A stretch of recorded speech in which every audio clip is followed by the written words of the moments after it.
So in one dimension, what is also essential is that what happens if the acceleration is not constant. Now in one dimension, if acceleration is not constant, then it will follow some mathematical formula or mathematical relationship with some other variable.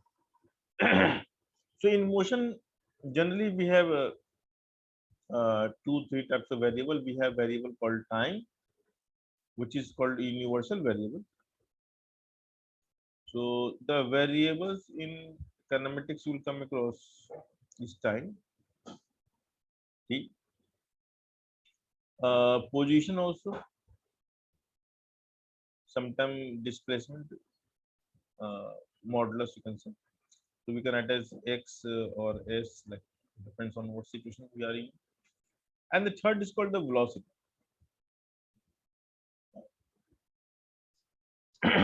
So the variables means that acceleration may depend on any of these variables. So that is what we will learn actually, because if it will depend on something else, then probably we won't be able to solve. So the variables here we have is time, position or displacement, and velocity. So these are three famous variables. So what we are going to learn is called the non-uniformly accelerated motion in one dimension. So our heading topic is, the topic will be non-uniform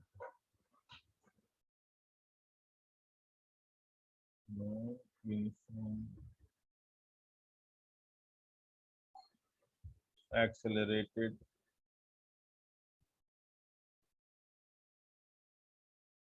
motion in one dimension.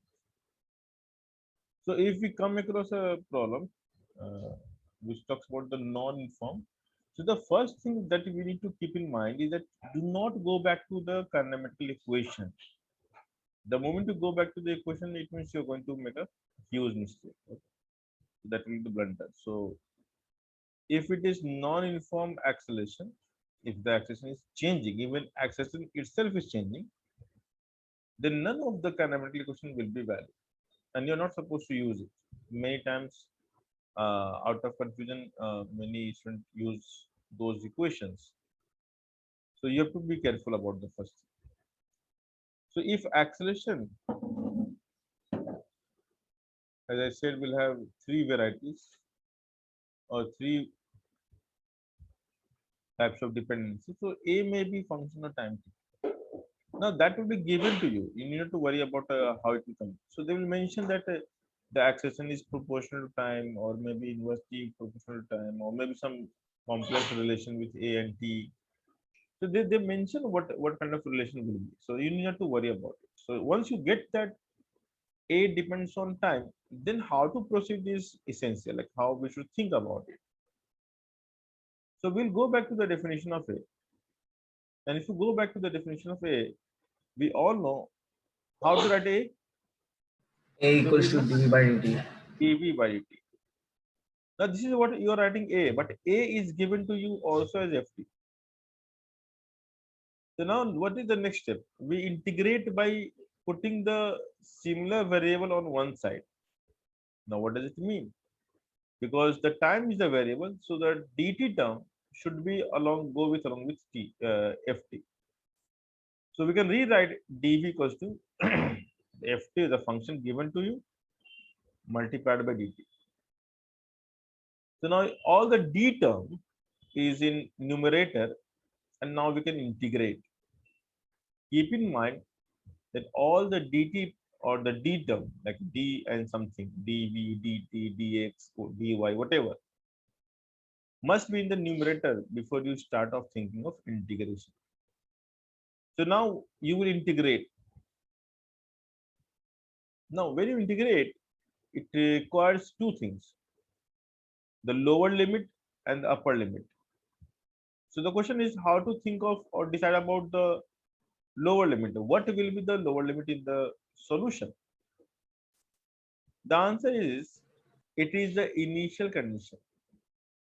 So the lower limit always refers to initial condition. Now the question is, how will come to know about the initial condition?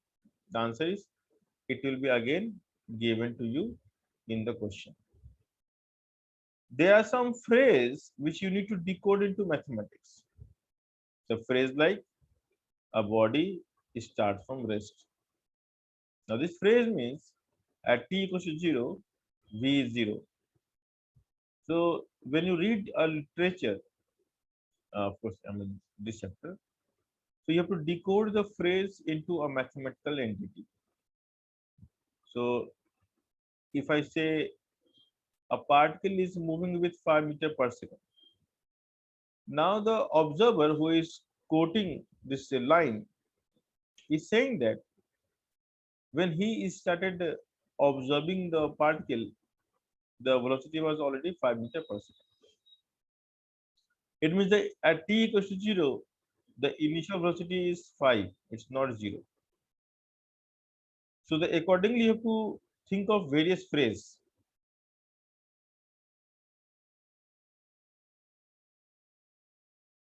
So the initial condition is something which we put in the lower limit, and that will come through the question itself. So you need to read the question and decode the various phrases.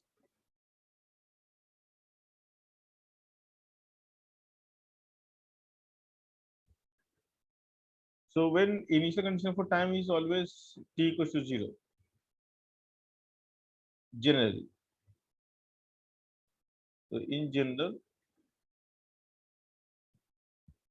this is the scenario. Now, what is the upper limit?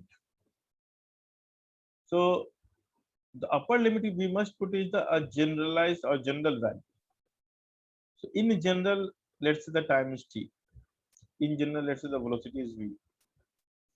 And initial we can say u. If u is given to you, substitute that value. If u is not given to you, you have to derive the formula. Just write u. So this is how we proceed. Now, of course, when you solve this question, you will get a v equals to ft after integration will give you some new value, some new function itself.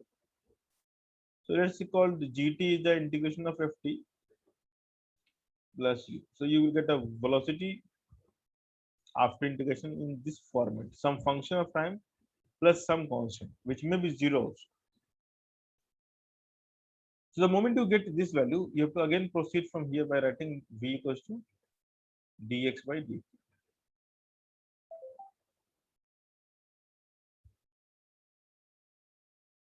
And the moment you write dx by dt, you have to again proceed. You have to again proceed from here by putting dt on the other side and then integrating to get x. So I don't have space here, so I write dx equals to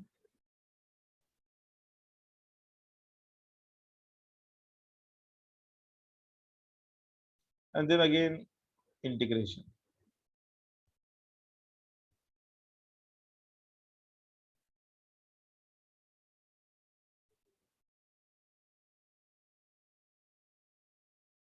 Okay, slightly difficult to mess up equations, but this is how we proceed. So the beginning will be a,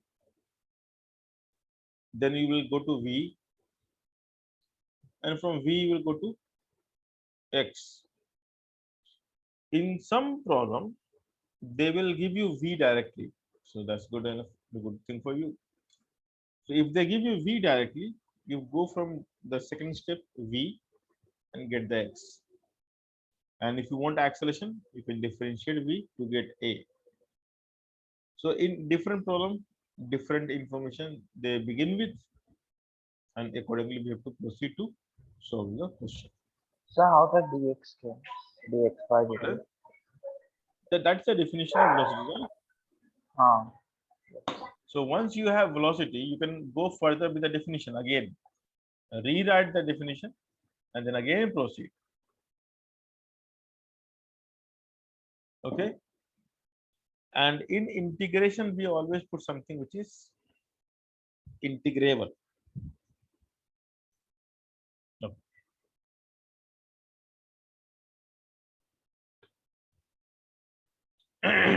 Now, So we so have this to is one. again integrate it from Yeah. the last Yes. step. See, you have to understand one thing, that why you're doing all this, what you're looking for. You're trying to find something, right? So if I will give you velocity, then I will ask you velocity or something else. Tell me what I will ask. So acceleration velocity. So I may ask acceleration, I may ask displacement, right? There are two questions that I can ask. So given the velocity, how to find acceleration? You will differentiate. So another question is, given the velocity, how to find the displacement of position? You have to integrate. But what will you integrate? So you will start with the definition of V, which is dx by dt or ds by dt. And from there you have to integrate, because that's the only choice you have to get x. So I think it is a very natural process. I mean, we know what we need to do actually to get what we are looking for. So I'm giving you velocity, and in turn I'm expecting you to give me the formula for position or maybe acceleration. And if I'm asking acceleration, differentiate. But if I'm asking position, integrate. Because what else? I mean, what other choice you have? I think there is no other choice. Okay.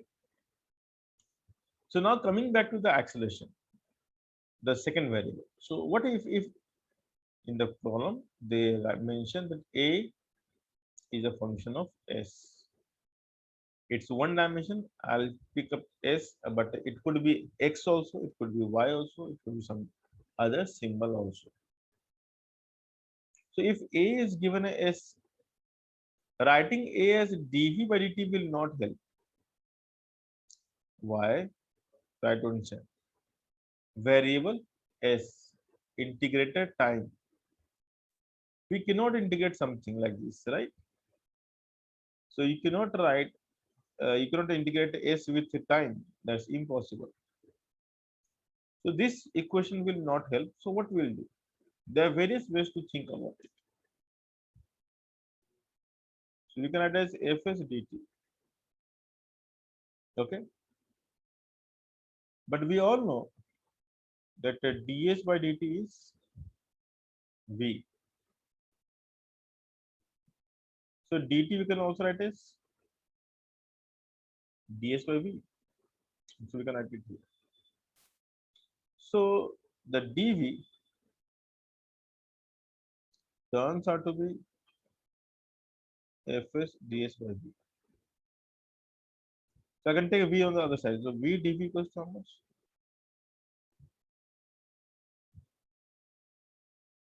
And therefore now the variables are properly segregated. You have one variable on one side of the equal sign, other on the other side, and we have respective integrators also. The integrator is matching with the variable, so now we are eligible to integrate. And again, the same theory will be there, like how to think of the lower limit. You have to check for the initial condition. So the initial condition sometime will be mentioned explicitly, and sometime it will be given indirectly as a phrase which you need to decode mathematically. Now, if you do not want to do this, then we have another way of doing this. In fact, I'll remove this part because I need more space. I'll do the third part somewhere here. So, A, we write dv by dt, and the moment I want to solve a question in which the time is not given or time is not mentioned, in fact, the variable time should not come. So we have to use the chain rule. So dE by dt we can multiply and divide by ds and ds, and then we will do a small rearrangement.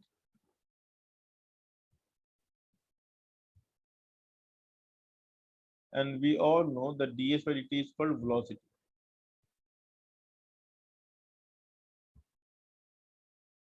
It's good to write as v dv by ds. Now this is very interesting and important formula. And because we know a as a function of v d by ds, so we can write as a is fs, which refers to v dv by ds is fs, and therefore the v dv we can rewrite as fs ds, and then we'll go for the usual integration. So in fact, we have derived the third kinematic equation using this particular method. So I have given you all the perspective in which you can think of. And so now we'll go for the last one. The last one is, what if A is given as function of velocity? Now this kind of question is not very common, but it is of course part of our syllabus. So while solving the kinematics, you will come across that acceleration varies with velocity, or it's given as velocity. So we have to think of the equation which can have a v somewhere. So we know that definition of A, which is dv by dt. But we also know the equation equals to v d by ds. Now I will just take it directly. I will not derive every time. And A is given as a function of velocity. So v is here and also v is also here. So it means I can use both. So now there is a dilemma. Which one should we use? Answer is depending on what you need eventually. So if you need an answer in terms of time, use this. And if you need an answer in terms of displacement, use this. So the question will actually ask you this particular part, that what kind of answer they are looking for, and from there you have to proceed accordingly. So you will write as Fv is dv by dt. So now how we rearrange the variables? We put one variable on one side, and the term dt and d terms must be in the numerator, and then proceed with this. And so you can write here as Fv equals to, so ds we have to rewrite as u, because we have to put one variable on one side, and now we have to integrate. So these are the ways in which questions are generally asked, and we proceed. Okay.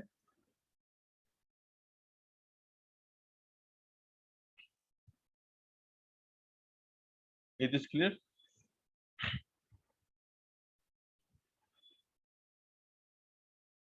So now, Sir, please will you show the last screen? So now, unless we will not solve some problem, it's difficult to actually realize. So let's solve some questions based on this. Done, sir. Okay, so I'll give you some question.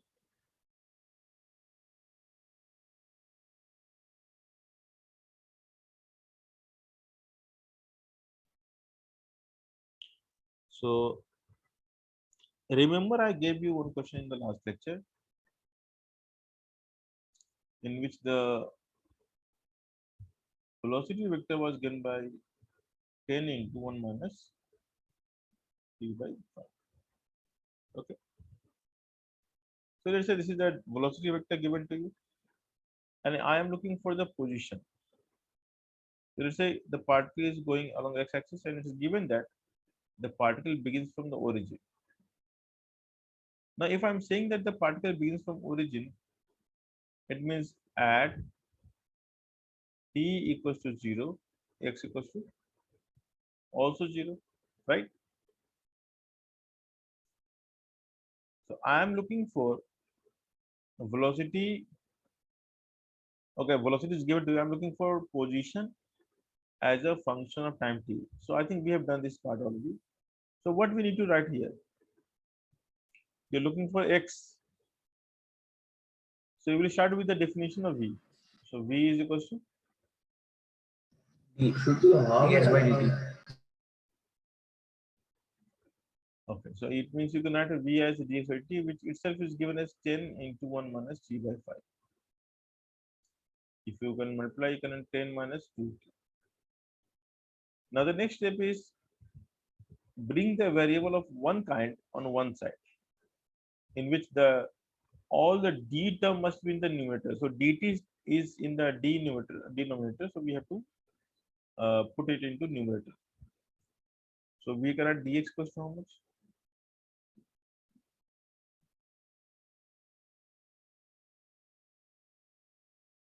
And the next step is pretty simple, integrate. Now the lower limit. So when time was 0, the x was 0, it's given to you. Now this is the part which we have decoded from the phrase. Okay. So what about the upper limit? We always put a random or general variable,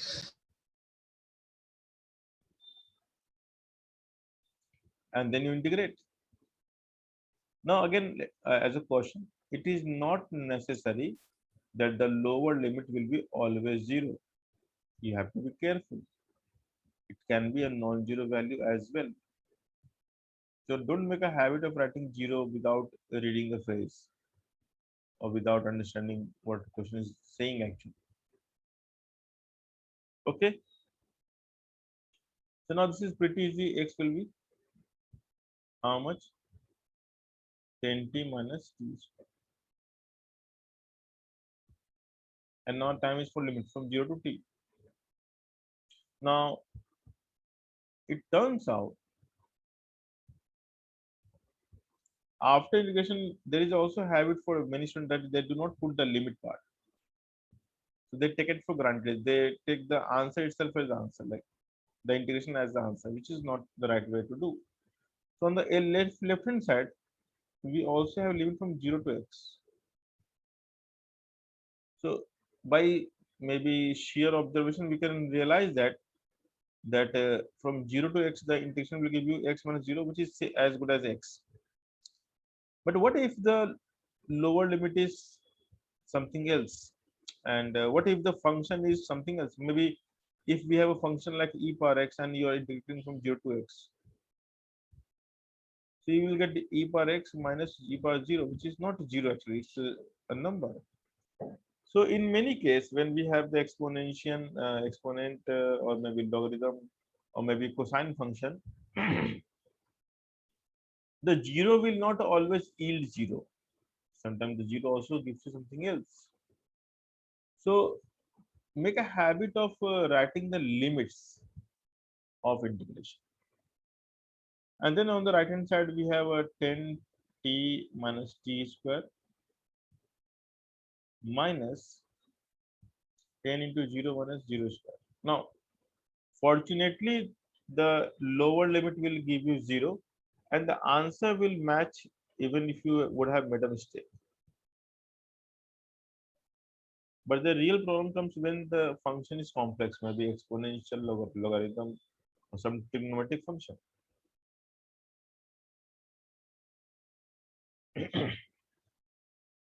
So you will realize that things are not always black and white. There are many shades of gray also. You have to be careful about the condition. Now this is the formula for position. So now I am interested in something called distance. Can we do it by in basic integration? What is the meaning of distance? Is it possible to calculate the distance mathematically instead of plotting the graph and looking at the movement and then deriving it? The answer is yes, we can actually do it. So the distance and displacement are subtly defined A distance is defined as mod of velocity into time. Like you just take the modulus, which means it's a magnitude into time, or you can simply write as v dt.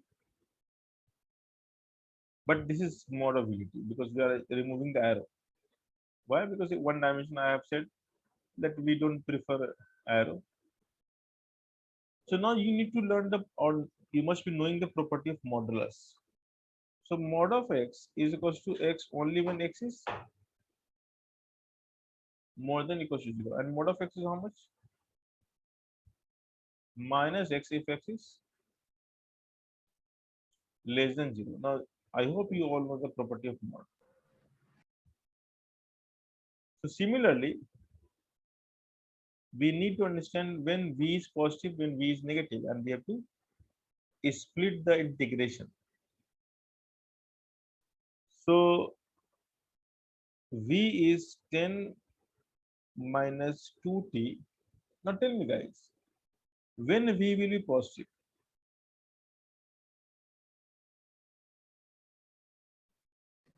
Sir, when t is less than 5. Correct. So when t is less than equals to 5, it is more than equals to 0. So I will not go for the other condition. So we know that the v will change the sign at t equals to 5. So the rule is for distance, of course it's distance actually, not displacement. For distance, if the time is less than 5, you can just remove the bracket, the mod sign, because v is anyway positive up to 5 seconds. So if the time interval is less than equals to 5, implies s, we can simply add v dt, or you can add 10 minus 2t dt and just integrate, and that's your answer. Now when we have to be careful, if t exceed 5, so in such scenario s we have to write as mod of v dt, and we know that s will be negative. So s will be negative after 5. So up to 5 we are careless. So we know that mod of v is just v dt because v is positive. But after 5, like from 5 to any time t, the mod of v we can have tried as minus v dt. And then once you do this, you'll get the distance formula only when time is more than 5 seconds. So let me go further. So s for t more than 5 seconds, the s turns out to be v dt from 0 to 5 plus after 5 it is minus v dt. Why? Because after 5 seconds the velocity is negative, and we know that if a function is negative, the mod of x is minus x, because mod always gives you positive answer. So if the variable is negative, so to make it positive we put a minus sign. If someone is having doubt, you can ask. No, sir, no doubt. Sir, I want to note the last slide. This you can write as minus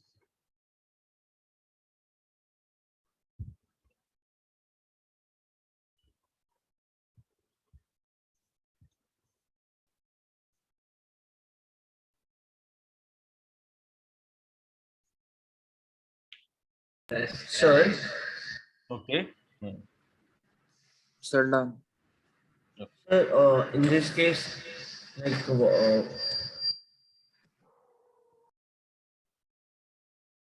In this case, we are finding the distance, and for distance we write as mod VDT. For displacement we write VDT. Sir, yeah, but means why you segregated at 0 to 5 and 5 to t BDT Because plus? see, in the interval, let's say 0 to 10 second, which is more than 5, up to 5 seconds, we know that a V is anyway positive, right? Because that is what we have proved here.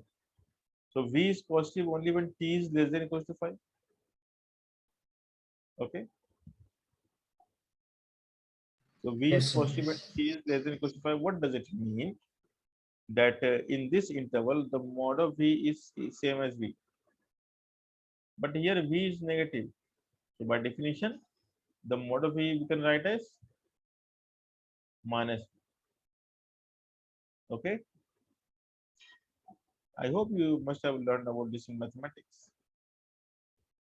The property of modular sign. Okay, tell me what is the mod of minus 2? 2. No, it's not 2, it's a minus of minus 2. Yeah, And what is the mod of 2? it's 2. Positive If a number is negative, so what will we do? We put a minus sign before the number. If a number is positive, we don't do anything, just we write. So here the minus 2 was written to you, that's why you make it plus 2. So you actually wrote minus of the number.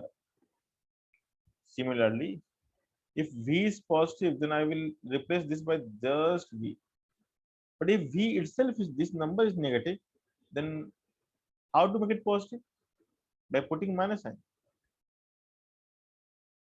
So V is negative, so minus V is positive actually.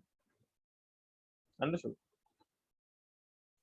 So mod of anything is always positive number. So we use a sign in order to make it positive.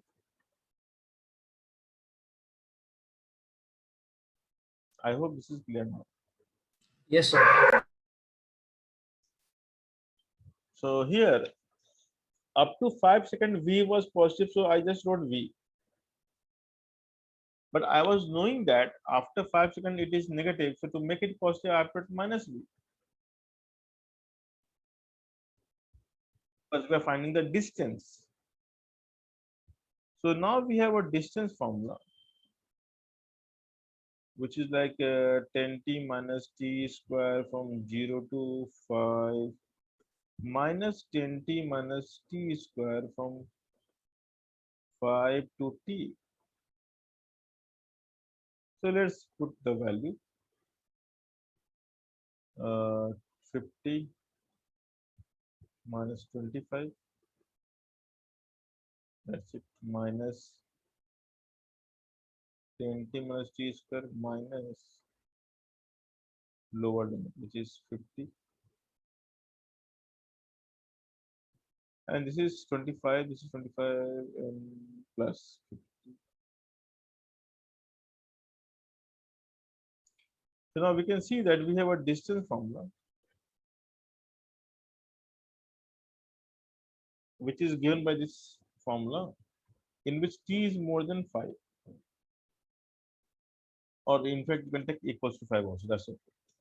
Now tell me, if I want to know the answer for t up to from 0 to, let's say t is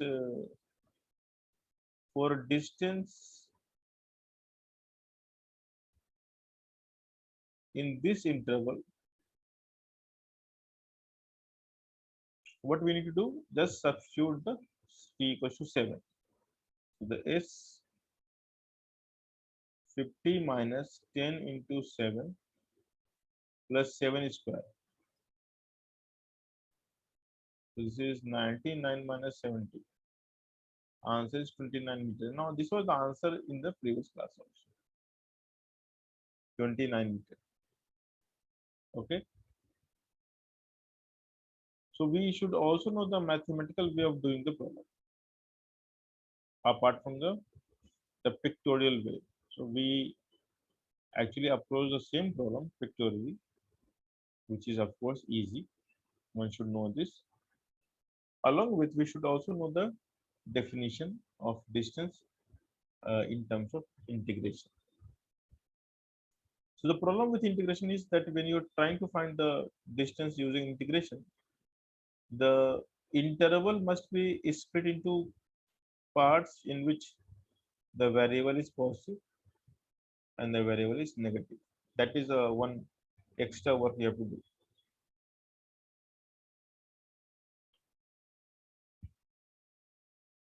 I hope this is clear.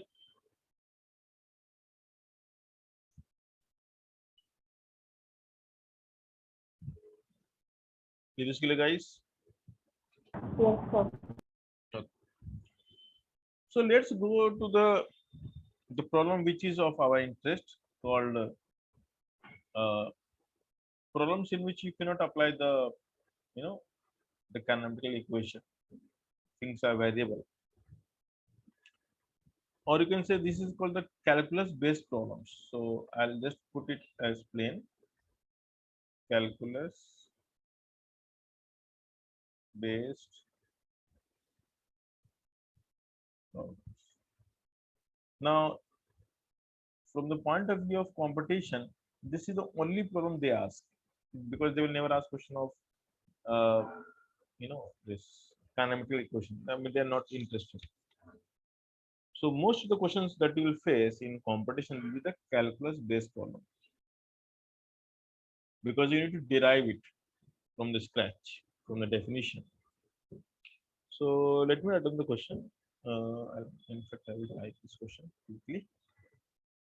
So question is the velocity.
Okay.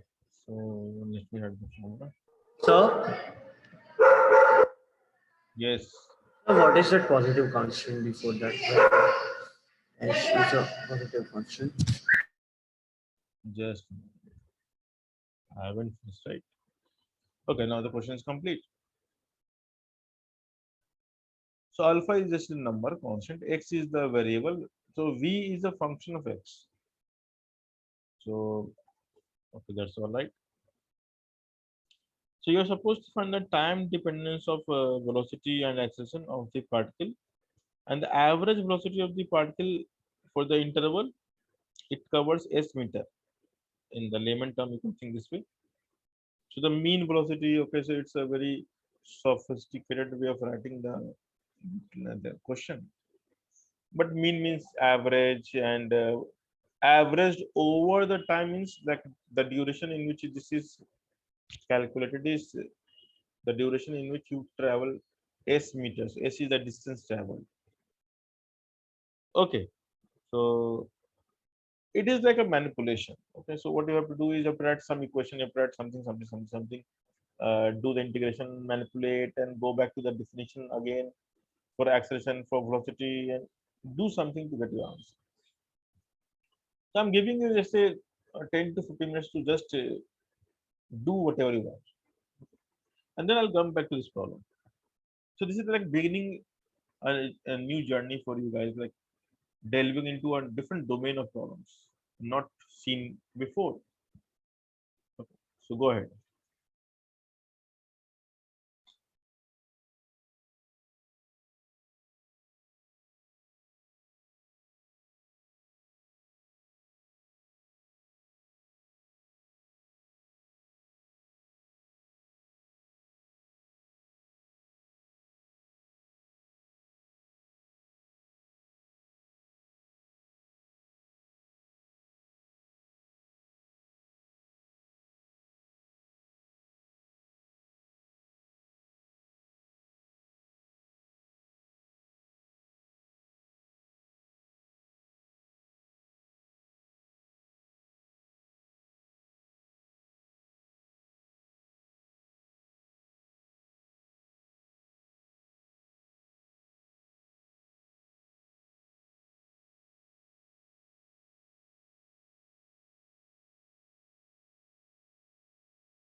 So if you have tired of trying, then I will start. If you want to try for some more time, you can just let me know. Yeah, sir, 2 minutes. Yeah, sure. 2 minutes. All right, very good.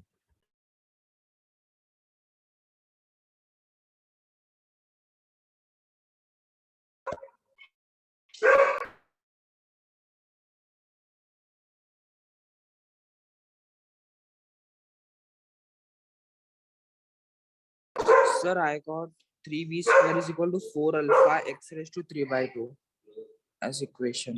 Three v square equals to It's 3b square is equal to 4 alpha x raised to 3 by 2.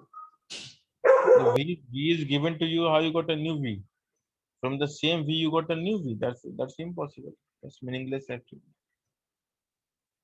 So I have given you equation in v and x, and you got a new equation from the same. Think about it.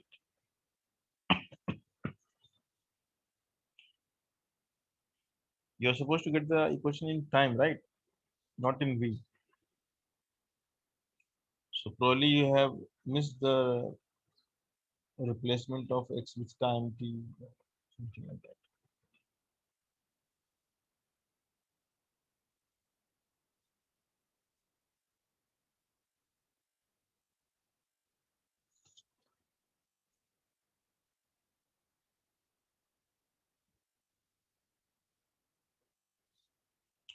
Okay, in tutorial, how many questions you solved? Like So rest all questions which were not given by you. Like we covered till the projectile motion end part, trajectory. We just entered the trajectory part. okay.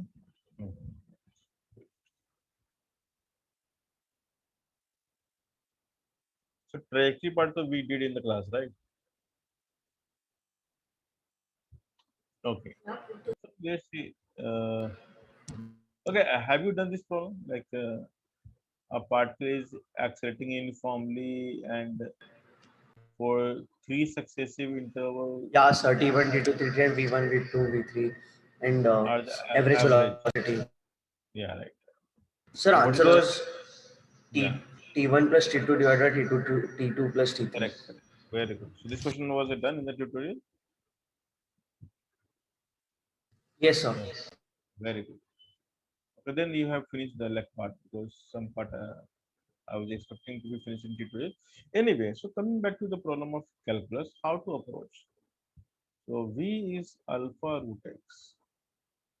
So the only thing that we can do, let's say if you try to find the acceleration, so we can write acceleration, of course, in various ways. We can write as V dv by dx because x is given and V and x relation is given. And dv by dx you can find. In fact, that's also easy. So if you differentiate dv by dx, you get alpha d by dx of root x. So the dv by dx is easy to calculate, and this is 1 by 2 root x, right? That's easy. And if I put it here, so finding the acceleration is anyway very easy. So A turns out to be how much? V into dv by dx, which is alpha root x into alpha by 2 root x. Oh, that's nice. So in fact, the A is independent of any variable, so it's a constant. So the accession part, we need not to go further anything. So that's our answer. So anyway, like we were lucky enough to get this answer. But there are many ways you can do it. So maybe I'll give you all the perspective in which you can think and solve.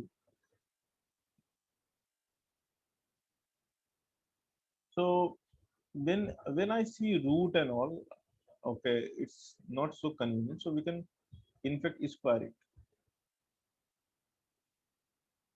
And now we differentiate with x. So d by dx of v square is alpha square. That's easy. And now because it's a v square, so we have to use a chain rule.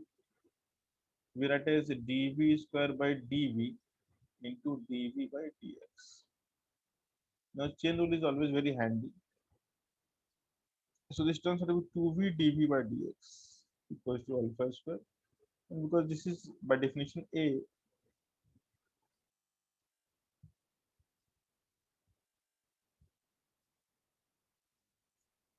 But okay, our intention is to find the time dependence. Like if it depending on time, then we should have the answer in time. Although the acceleration is not depending on time, but the velocity may be. So for time part, we have v equals to alpha root x. So we can write v as dx by dt because we need x and time relation so that I can replace x in terms of time. And then again we can rearrange the variable of one type in one side. And now we can just integrate. So while you integrate, we know that when time is 0, you can read the condition. When t is 0, x is 0. So that's the phrase. In fact, it's given explicitly, so there is no confusion. And the integration of 1 by root x will be 2 root x. Limit from 0 to x alpha dt will be t from limit from 0 to t. So I will always make a habit of writing the limits. And then realizing that the lower limit will be 0 will also give you 0 answer. That's okay. So that's cool. So now what we have realized that in fact you can square both sides, although not required. So x turns out to be alpha square t square by 4. And root x is alpha t by 2. So in fact the root x is alpha t by 2. So what they are looking for is the time dependence relation. So v is alpha root x, but we want answer in terms of time. So we just realized that root x you can replace by alpha t by 2. So v is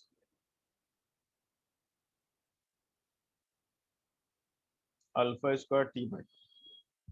Okay.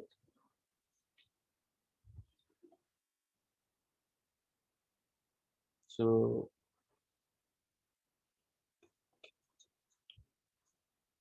v is alpha square t by 2. So we got the time dependence relation of velocity as a time. And now if you let's say proceed from here also, you can dv by dt which is called acceleration. A call from Prakash Babu Vadodara. Just a minute.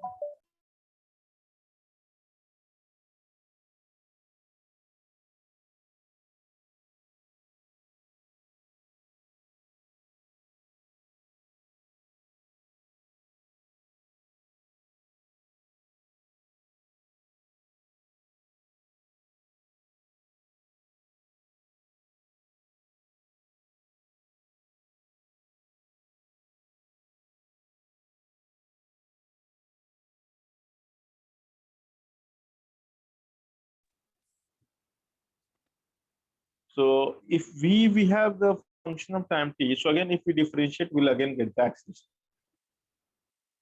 So the mathematical problems will of this nature is something very simple, like you just need to proceed with integration. And it is all about the habit of integration and differentiation. So to be very honest, it's nothing to do with the physics. It's like your mathematical ability. So this part of physics demands your analytical power to be very strong, and that you can attain by practicing as many problems as possible. So in the beginning, it will be difficult, but once you start solving 1 and 2 problems, you will realize that it's not so difficult. In fact, some of the problems we have also seen in the dy by dx as rate measure chapters. Okay. So let me do one more problem before I'll go to the next concept, because you need some practice.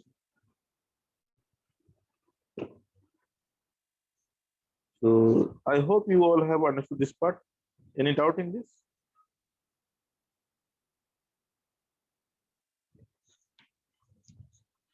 Okay, so look at this question. The next question is,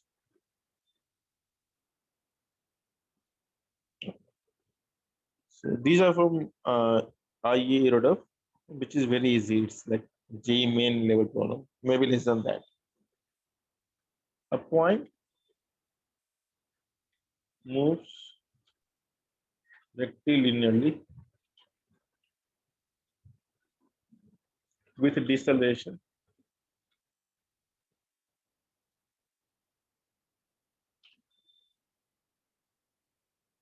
whose modulus depends on the velocity v of the particle as something where something is a positive constant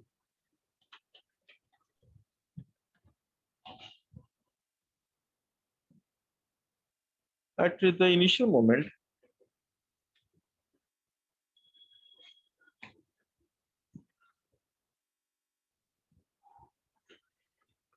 at the initial moment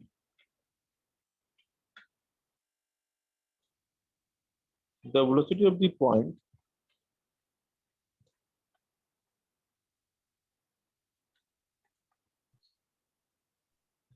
is v naught. What distance will it traverse before it stops?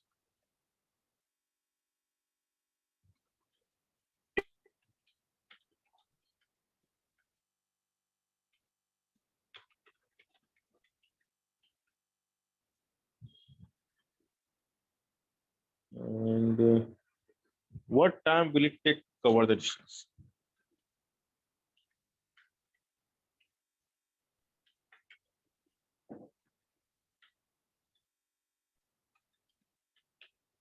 Okay, so this is the question. I will put the missing part.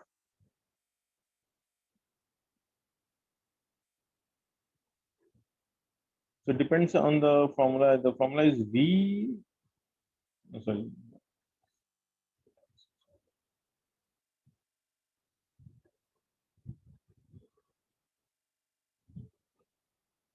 alpha root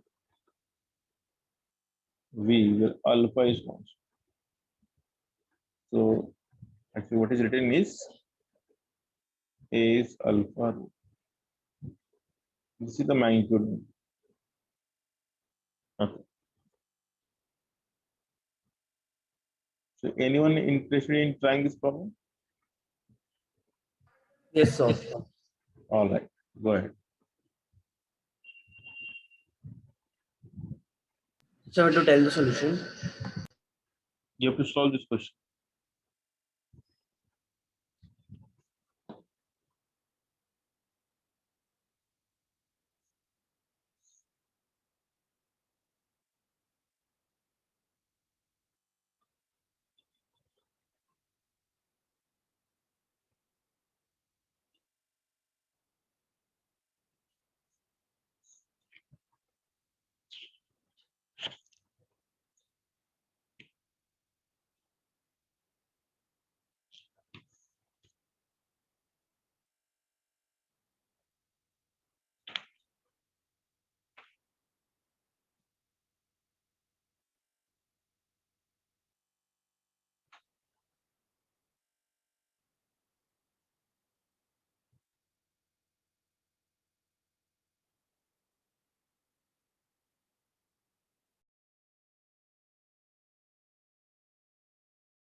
Okay, so I think you guys have played a lot. Sir, Yeah. sir, first I related like A is equal to V dV by dt. Sorry, V dV by dx equals to alpha root V. The biggest problem with this problem is that what is given to you is the magnitude of deceleration. Now, when you solve problem, we write only for acceleration. So A will be the acceleration part will be minus alpha. So the equation that we have to start with is this value. So the moment they say deceleration, you have to begin like this. Okay. Because what we write is acceleration. The formula d by dt is meant for acceleration, not for deceleration. So if deceleration is alpha root v, so the acceleration will be minus alpha root v. That's the beginning point. After that, what you're doing is correct. So what you said is vd by ds is minus alpha root v. Okay.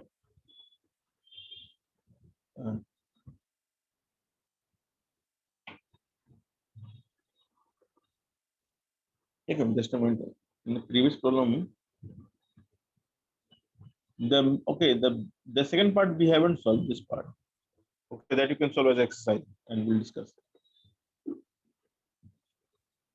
So okay, now you can rearrange the variables in one side. So root v dv is minus alpha ds because this is root v squared. So we can cancel one. Just by rearranging this, we can get this. And now we can integrate. Okay. So when you started your journey, so you have traveled nothing. What was your velocity? Can you tell me? 0. Can you read the question? Sorry, sir, it is U. It is. What is the value? V naught. V naught. Yeah, that's right. So when you have traveled some distance, it will be V. Okay, because they are asking for stopping distance, so we can put a V equals to 0 in the equation. It is a good habit that we should first get the equation, then we put the 0 and whatever. This turns out to be how much?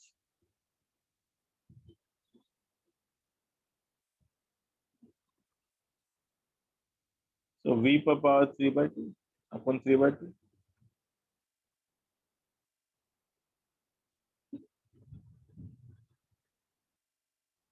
So what will you get is 2 by 3, V 2 by 3 minus V naught. Anyway, so now this is the equation. What they're saying is find S when V is 0. So when you stop, when particle stops, the V becomes 0. So the answer will be 2 by 3. 0 minus V naught power 3 by 3. So this will give you the S equals to how much? 2 V naught power 3 by 2 by 3 alpha. So the part was what distance it will traverse before it stops. This is the answer. And what time will it take to cover the distance? So we have to also go for time actually. So because if you're looking for time,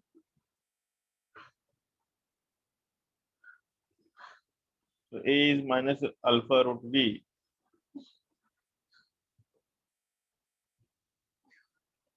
So for time, we must write A equals to dV by dt, which equals to minus alpha root V. And now we can actually solve this easily. That's easy. So integrate when t is 0, this is V naught. When t is t, this is 0. Like they're asking for stopping. So you can start from here. And this turns out to be 2 root V, V naught, V minus alpha t. So 2 times root V minus root V naught is minus alpha t. When point stops, V will be 0, so answer will be minus 2 V naught. and therefore the t turns out to be 2 under v naught by alpha.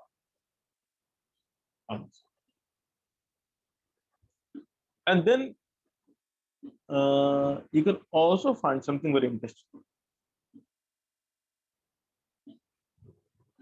which is not part of the problem, but we can solve.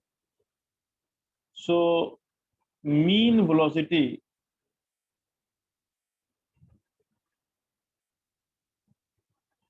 till it stops.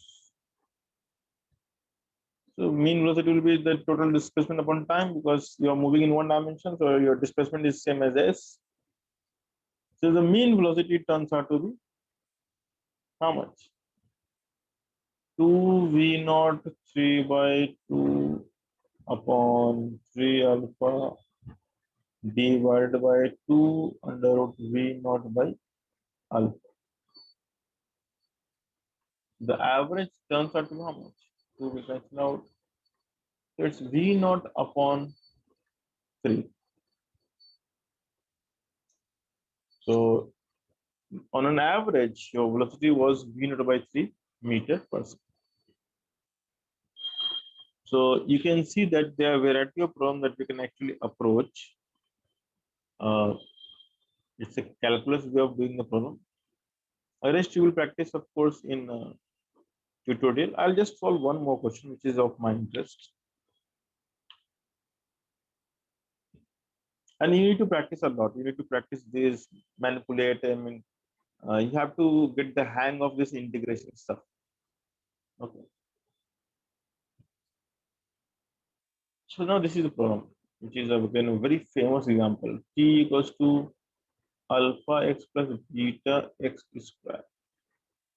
Find a relation between A and V.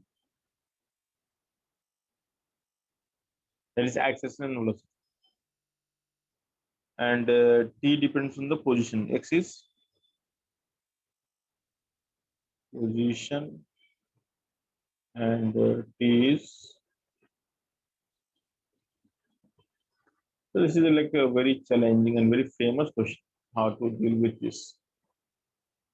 Okay, so I'll solve this. If you want to try for some time, then I can give some time. Only if you are really interested. So anyone willing to try this question?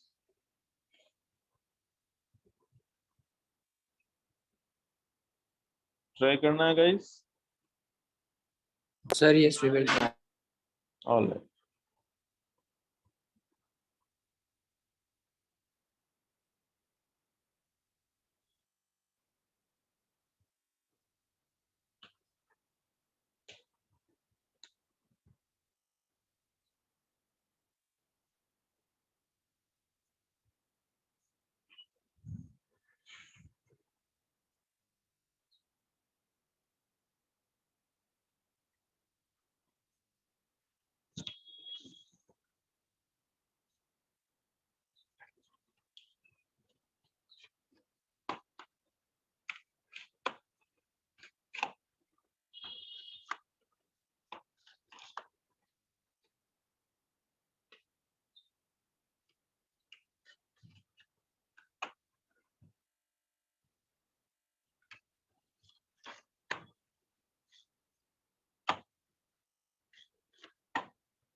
I think you all must take care of your internet connection. It's really poor. It's good to change the service provider, find some better one, or you may experiment with like Airtel and all. Because in today's generation, the good internet speed is the must. So slightly invest in the better internet speed.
Sir, we have to take initial condition as T naught, sorry, for time as T naught and the position as X naught or any other variable because we cannot take zero, right? Actually, in this particular case, we need not to integrate at all, because what is given to is the lowest, you're at the lowest level. You have given the time and position, so you have to go to the higher level, velocity, acceleration. So you have to only differentiate. So we go down, then we integrate. So when you start with acceleration or velocity, you go down and integrate. But to go up, you just differentiate. So there is no question of integration. So there is no question of initial condition.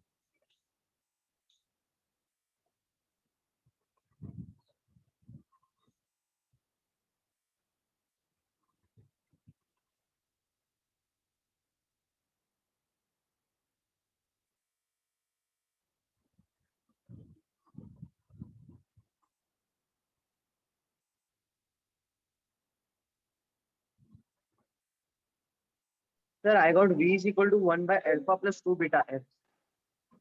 Yeah. So now once you get the V, which is again a function of X, right? Yes, sir. So now there's a simple trick, invert it. So what is 1 by V?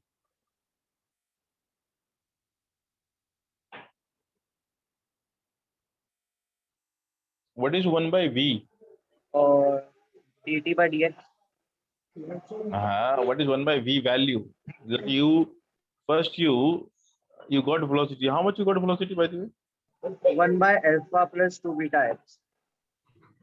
1 by alpha plus 2 beta x is the right answer. So the V is 1 by alpha plus 2 beta x. So what is 1 by V? Alpha Alpha. plus 2 beta X. Exactly. That's easy, no? So now Yeah. you have to differentiating both sides with respect to velocity.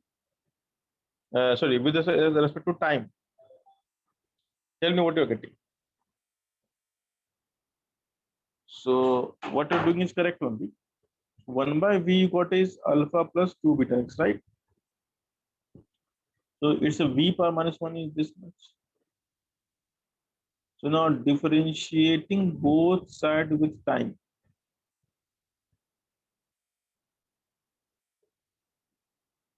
So go ahead and tell me what you are getting. Use the chain rule if required.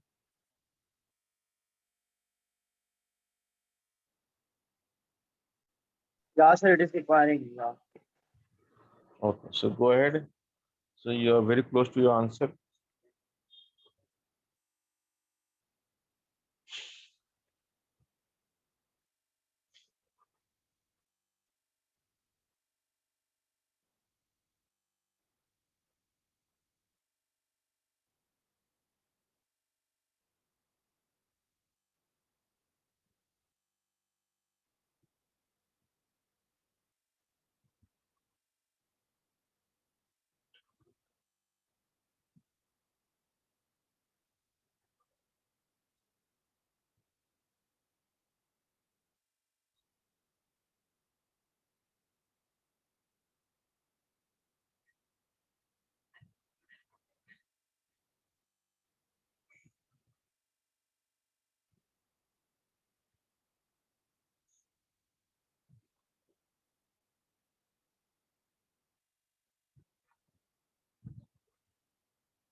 Sir, I got as minus a by v square equals to 2 beta v. What is the differentiation of V power minus 1? Sir, it is a means it is dv by dt into minus 1 upon v square. Correct. Minus 1 upon V square into d by dt. And what is on the right hand side? It is 2 beta v. Correct. So you got A equals to how much? Minus 2 beta V cube. Yes, sir. And that is the answer. So here if you differentiate, It will be minus 1 by v square into dv by dt. Here it is 2 beta dx by dt, which is v again, minus, and d by dt, this is a axis. So we got a by v square is 2 beta v. So the answer is minus 2 beta v. Okay. So okay, if someone has not got the first step, the t is alpha x plus beta x square and dt by dx, which is easy to do. But dx by dt is called velocity, so dt by dx is called 1 by v. So again, get the v first. So v is, or you can say v minus 1. Then differentiate again with time.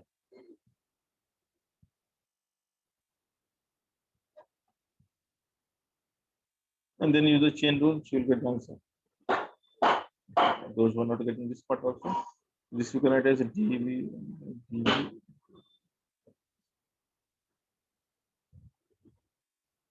And this you can write as minus 1,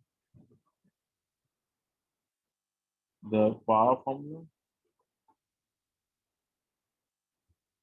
So this is minus 1 by v square.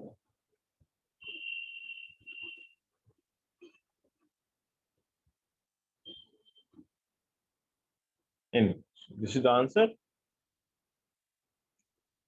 So I think we are done with the basic. We are done with the all sorts of problems that you will encounter. Of course, there are infinite problems. I cannot solve each and every problem. But the idea that what kind of problem you may face by this time should be clear. Okay, I hope. Okay. So what we can start now? The most important in one dimension motion is called graph. So now we are going to learn about graph.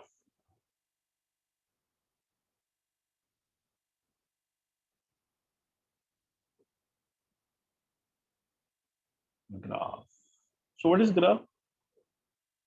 So we say graph is a geometrical picture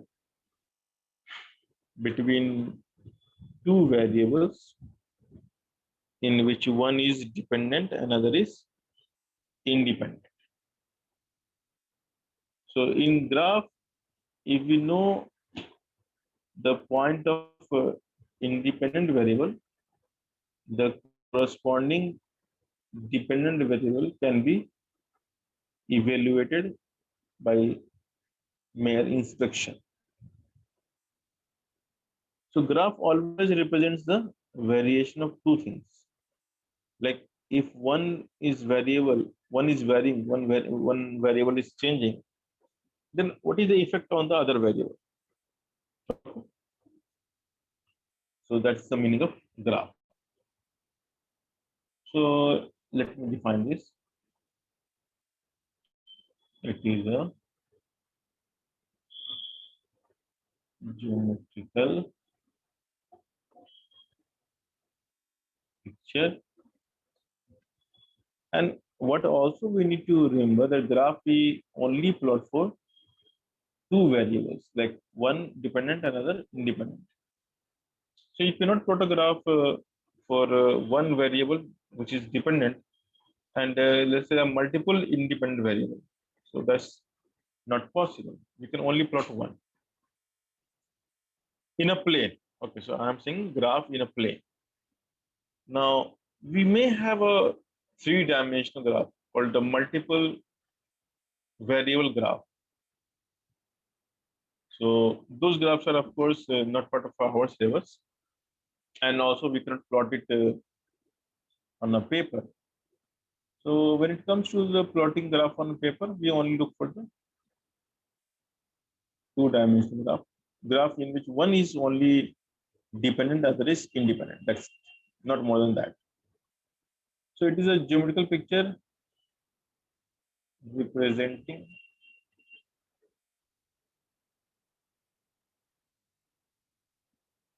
two variable relation in which one is dependent and other in. Now, there's some convention that we should follow. So, dependent variable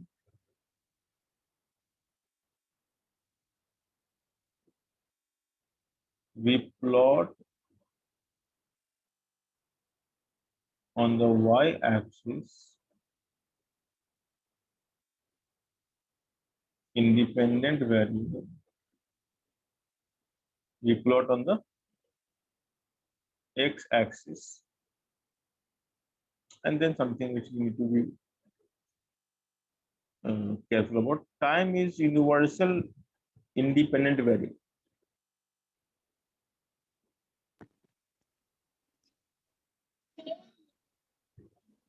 हाँ? Curie Curie meaning ना Curie नाव है Marie Curie तिचं नाव आहे Marie Curie हो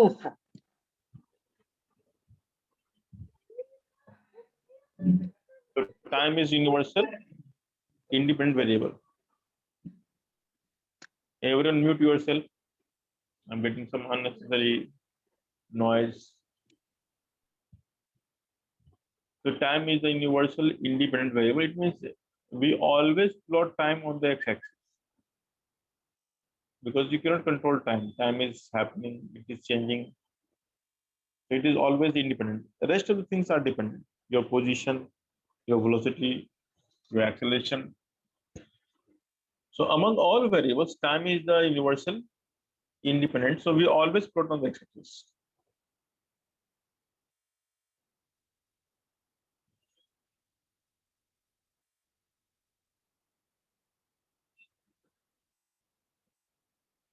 No, it does not mean that we cannot plot on the y-axis. It's like it's not a good practice.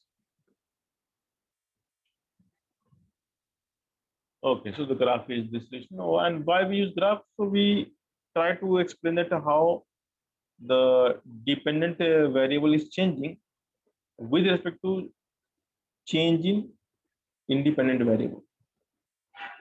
So every graph will have two parameters. So graph will give you two things. So every graph which we plot will have two things. So let's say we have a graph, y-axis, x-axis. So you plot some random graph of random shape.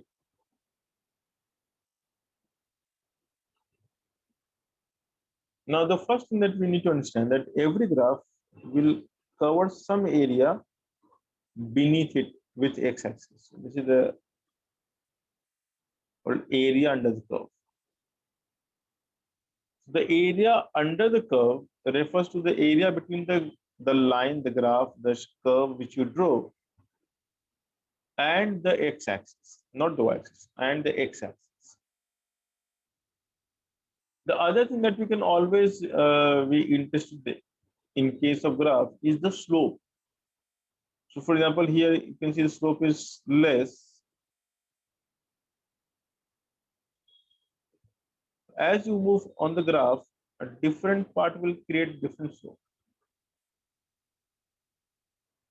So one graph will have infinite slope and one graph will have area under the curve.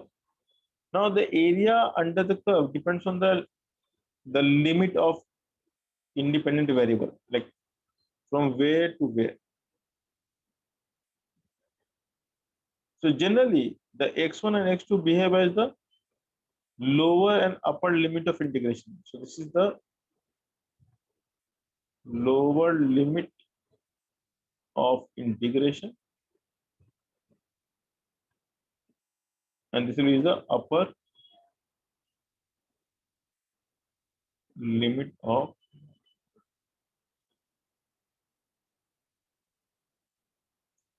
So every graphical problem will have two parts, slope and area under the curve. That's the fundamental. And we need to explore both before we come to the conclusion. So slope always refers to dy by dx. Now this means the dy by dx means whatever is on the y-axis upon whatever is on the x-axis. Generally time will come, but something else can come also. And area under the graph is what? It's a y dx from x1 to x2. So that's the two things. And what we need to do is, by writing the slope and the area, we need to try to understand, is it giving some physical meaning to us or is it physically absurd? So from the knowledge of various definition of acceleration and velocity, we can actually identify which term is meaningful and which term is absurd.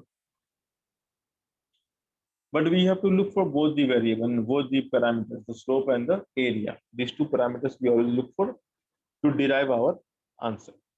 So that's the beginning of graph. This is how we solve the graph. So among all graphs, the first graph, which is the most complex and difficult. So I have to do the last page.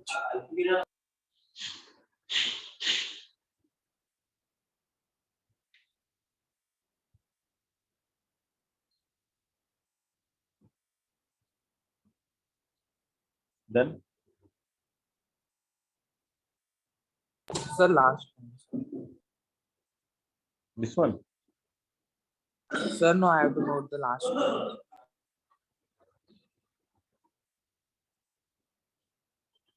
Sir, done. Okay. So the first graph that we'll explore is called position time graph. Also, you can say xt graph. It may be yt graph, it may be zt graph. So we'll keep it xt graph. So before we actually proceed to the xt graph, I am not plotting any graph, but first of all, you tell me what is on the y-axis and what is on the x-axis.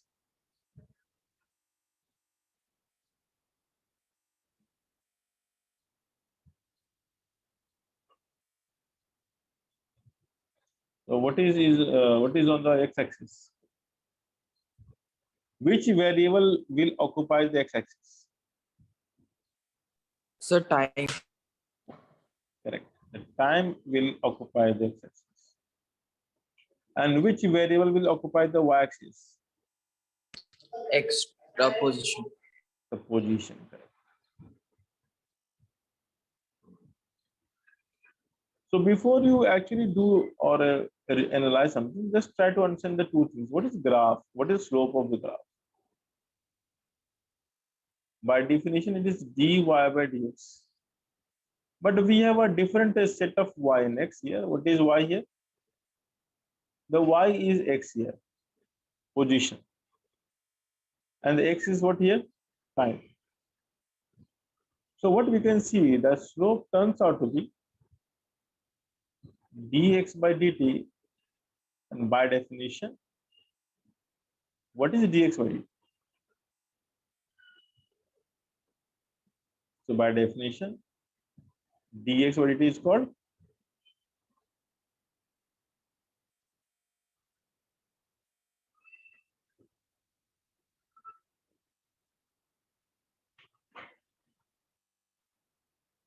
Sir, dx by dt is v. correct. So it's called velocity. Sir, Yes. sir, x is the position. So means, the Of course. actually it is X ds by dt. No. X is somewhere here. Let's say if this is the x-axis, so this is the position. You are here somewhere at some time t. So the movement is along the vertical line. You're moving here. always. And this is the time axis. Like where I will see you, let's say you are here when time is this much. So actually in graph, the point corresponding to this will be here. So this point is saying that you were at this location when time was this much. That's how we read, right? Understood?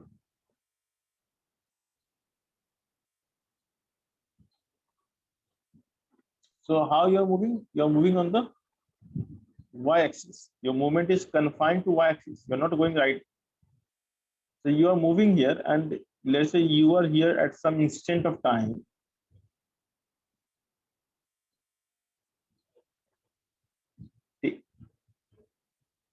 So the corresponding point in the plane of the graph will be this point. So maybe after some time t, you are here, and time is something here, t dash. So graphically, the point that we plot is this point, and so on. So every point on a graph represents a coordinate, the x coordinate and y coordinate. So let's say if I say this as maybe 0 comma x, and this is t comma 0, if you know the how to write the coordinate. So this point is called t comma x.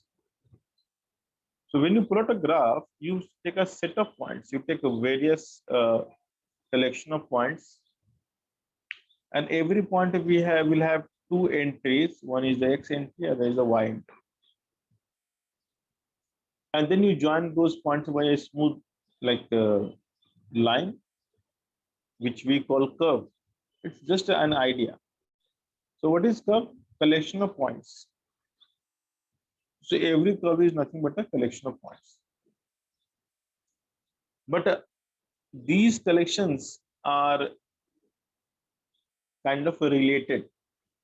It means we know that which point will be part of this curve by some, if we have some mathematical relation. So it's easy to predict that on x-axis, the point will be at what height on the y-axis.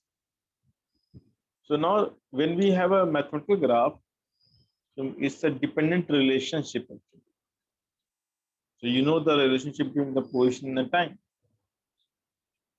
So given the time, we can find the position and vice versa. Okay. Now let's try to understand the area part. So imagine if I give you some random position time graph, just randomly I'm giving you. And if I talk about the area under the graph, maybe this area.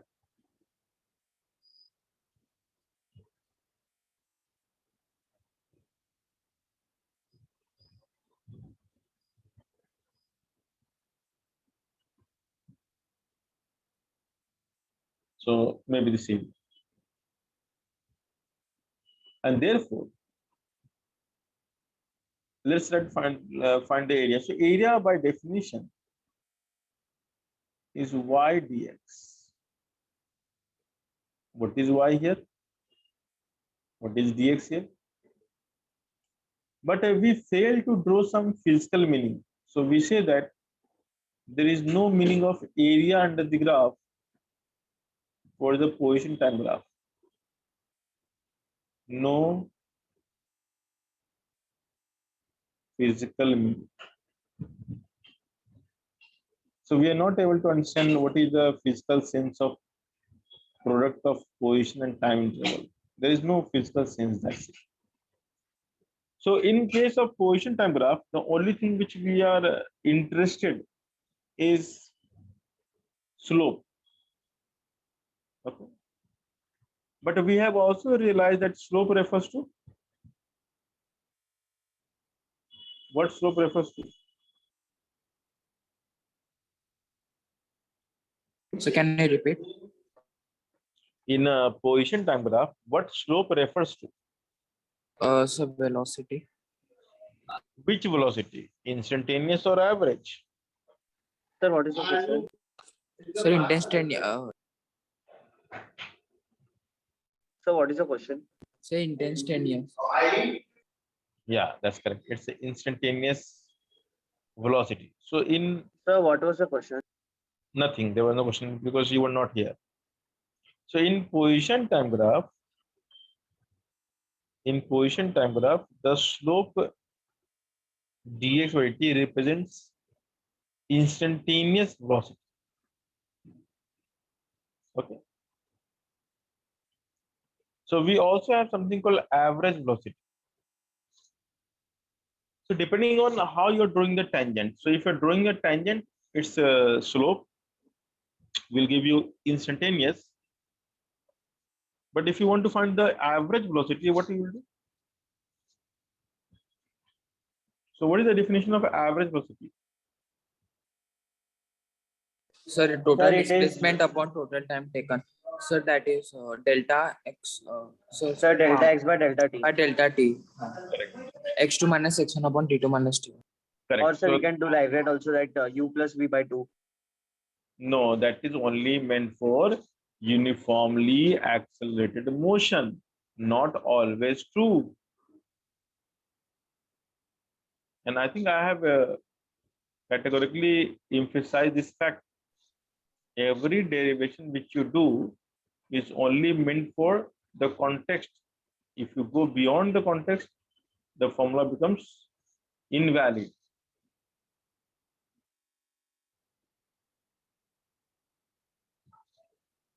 So that's true answer. The average velocity will be the change in position upon time. And that we can see from graph easily. The change in time also. Of course, the time interval. No? So this is the time from the beginning.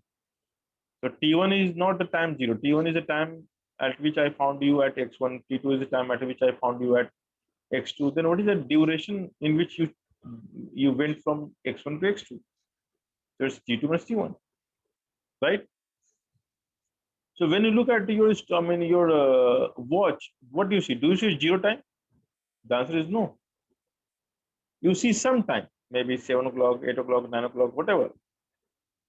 So watch will give you time. And then you check the time in the beginning and then the end, and then you take the difference to find the interval, the duration. So what matter is the duration. But if you're using the stopwatch, it gives you direct duration, isn't it? So if some event is starting, you switch on the stopwatch, and the moment the event ends, you stop the stopwatch. So whatever will you will see there will be the interval, right?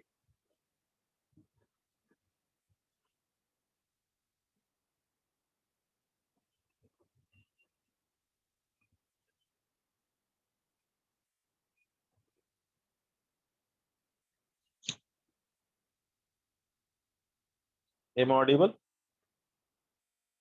Yes, sir. Yes, sir. So whatever the, let's say you are using stopwatch. In stopwatch, what we see? Sir, time. We see interval. And in watch, what we see? Time, which is never 0. Correct, which is never 0. And that is why if you are using a watch, so for duration, what you will do? You will subtract the time. Sir, the final time from the time which the object started moving. Yeah, I mean, that's simple thing. Let's say our lecture is started at some time, maybe 8 o'clock. Right now, how much is that? It's 10 o'clock, right? So what is the duration of lecture? 2 hours, 2 or 4 minutes. 2 or 4 minutes, right?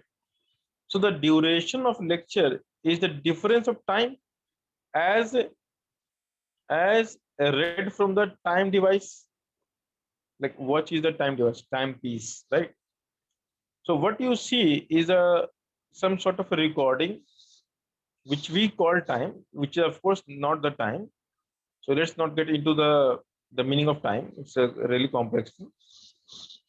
So what is the time right now? Can we tell the 10:05. absolute time?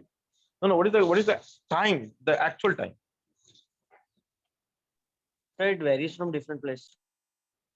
In fact, you cannot say the time. See, our universe is started at a Big Bang, which happened billions and trillions of years back. So there is no way to measure what is the present time. The absolute zero is started somewhere billions of years ago, the Big Bang, as per the hypothesis. Sir, and time is directly related to the gravitational force also, no? No, I'm not talking force. I'm talking about the time calculation we cannot actually achieve. No one knows what is time right now. So what we measure is like what you read on your device is called some reading, and the difference of reading gives us the interval. That is the only job of the time device. All the timepiece that we have created can only measure the interval of time, not the time. Time cannot be measured. What we can measure? Interval. And these intervals are based on some periodic properties of movement. So because there are certain things which are periodic, we are able to measure it. So the periodicity is the basis of measurement of time. So if we talk about the motion of a moon around the earth, so it takes roughly 27 days and few hours. So you can take 28 days, which is exactly the one fortnight. And because in one English month, like in one month of Gregorian calendar, we have two fortnights roughly, and each fortnight is and it starts with one with full moon and the other with no moon. And Hindi we say Amavasya and Purnima. So the Amavasya and Purnima is also measurement of time only. The beginning of fortnight. Understood? So it Yes, is yes. based on the called the lunar calendar because it's depending on the motion of the moon. So we say lunar calendar. Most of the Asian country follows the lunar calendar, and they also celebrate the Lunar New Year, like China, Indonesia, Vietnam, and also in India we celebrate the Makar Sankranti. So what we follow is called the motion of moon, and the calendar that we have devised using the motion of moon is called lunar calendar. And because the one lunar month is roughly 4 weeks, that is 28 days. So one Gregorian year is equals to 13 lunar months. Okay, because 13 into 4 is 52 weeks. Understood? No. Yes, yes. Anyway, you can also read some history of calendar, the Julian calendar. So they're very Sir, interesting stuff. Yeah, sir, interval can be observed. Is it observable? yeah. Interval is only thing that we can observe. Assuming that the device that we have manufactured will have some periodic properties, assuming that is true, we can actually measure the interval.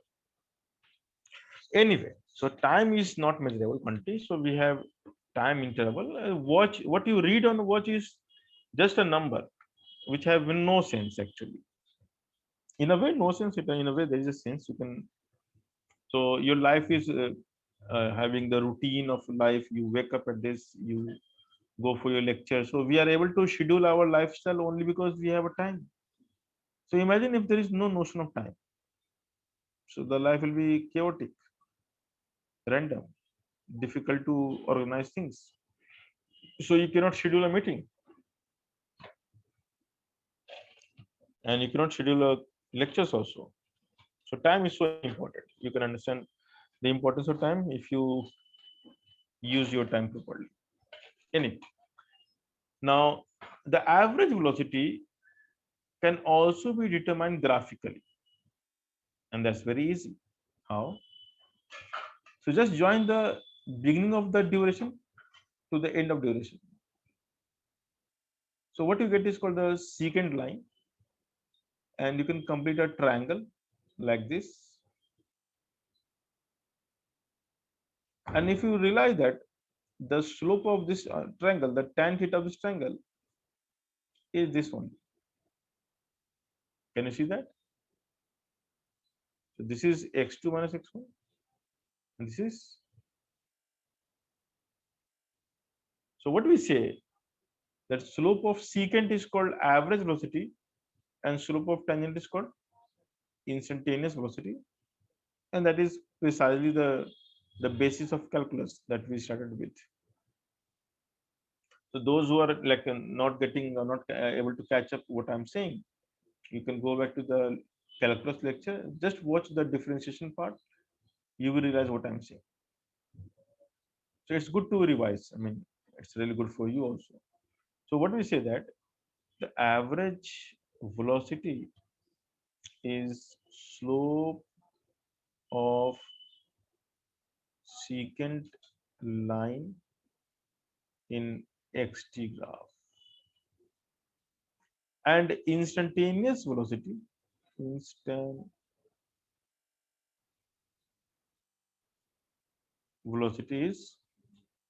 slope of tangent line in xt graph. Okay, so from a position time graph we can always determine two things. Now looking at the slope, we can actually deduce some, or we can infer some information. I like what? So let's take some example. Imagine if I plot a graph between x and t, which begins from origin. So from origin I can plot two graphs, one which touches the t-axis and goes up, and the other which directly goes up without touching the, or maybe I can do something like this to make it clear. So I may have a graph like this. Can you guess the difference between the two graphs? What is the basic difference between the two graphs? Sir, it's exponentially increasing and the other one is exponentially decreasing. Okay. But nothing is decreasing, both are increasing. So Yeah, where is the sir. decrease? I do not see any decreasement. I see Sir only means I mean it will, sir, matlab, rise slowly, the yellow one, and the blue one will rise much faster than the yellow. correct. So you can say that the yellow one will have decreasing slope or increasing slope. Increasing slope. The yellow one will have. It will have Increasing decreasing. Okay, I'm confused. Okay, what you're saying? Once again, the yellow one Sir, will have. first, at the ending point, sir, it is slightly going to the decreasing part. Means it is going to that part which is little No, parallel to the just tell me one thing. Like the yellow one is having increasing slope or decreasing slope numerically.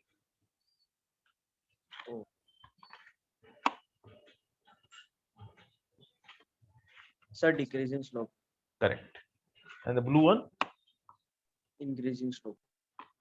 Now, what is slope meaning? Slope is velocity. So when you say the yellow line is having decreasing slope, what you are saying actually? Decreasing velocity, isn't it? Yeah, sir. Sir, average velocity. No, no, Or no. interest. Decreasing instantaneous velocity.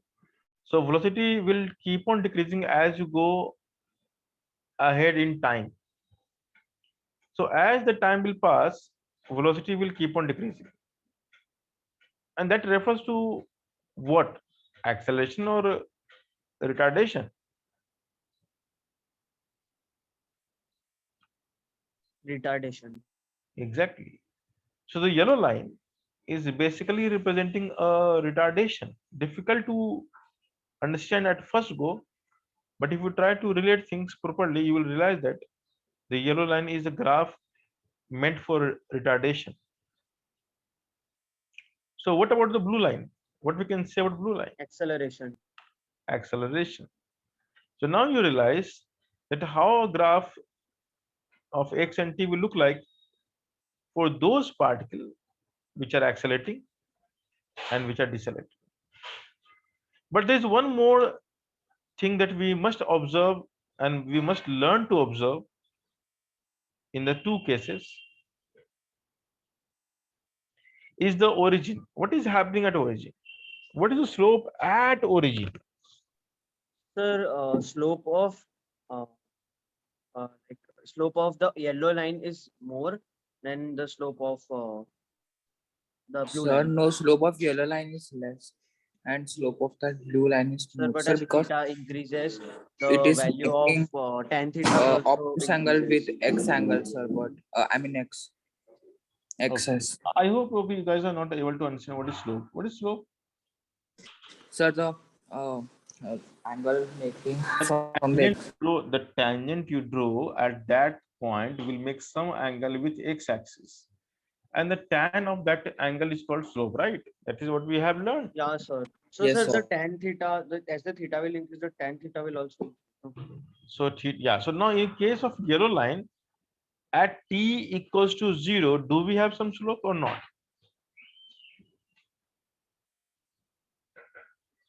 For yellow line at origin, do we have slope maximum Yes, or minimum or 0? sir, it's maximum. It's a maximum because afterwards it will decrease. So if something is decreasing, then it must be maximum in the beginning, right? Yeah, sir. Now what you need to realize, slope gives you velocity. So the yellow line is starting with 0 velocity or non-zero velocity. What is the initial velocity in case of yellow line? 0 or non-zero? Can you differentiate these two facts? Non-zero. Sir, it's a zero. Why 0? Like why are you saying 0? Like Sir, what Sir, is the because non-zero. sir, where x and t both are zero, so, so sir, displacement is not taking place at initial condition. So, sir, the velocity. okay, so maybe like you got the wrong notion. So now displacement is not taking place. How can you say that? You are at origin. So let's say I draw some x-axis on a highway. Okay, so I write somewhere O, origin, and you're driving a car very fast. So when you are crossing that O, then are you at rest? Understood, sir. Yeah. No, it's not at rest. It's moving very fast, in fact. So we need to check the slope to talk about velocity. And we can see clearly the yellow line having non-zero slope. So definitely the particle which is following the yellow line is having some velocity at t equals to 0 itself. What about the blue line? So it will start from that point. Means Yeah, so the for the blue position line, is it starting from rest or is it having some velocity in the beginning? starting from rest. Exactly. Now the graph is simply, something which we have done, but to infer information from graph, you need to be very much, clear with the basic definition of slope, area, and everything else. And that is the, one particular skill that you need to pick up as we move along in kinematics. Observation of graph. So you have to be very good with the observation. That slope thing you can figure it out instantly by looking at the things, the area under the graph also. Okay. Now also, if I just draw this graph and if I join somewhere, maybe I can join somewhere just to make it interesting. And imagine, okay, I'm just intensely joining somewhere here. So which particle has traveled more, the particle 1 or the particle 2?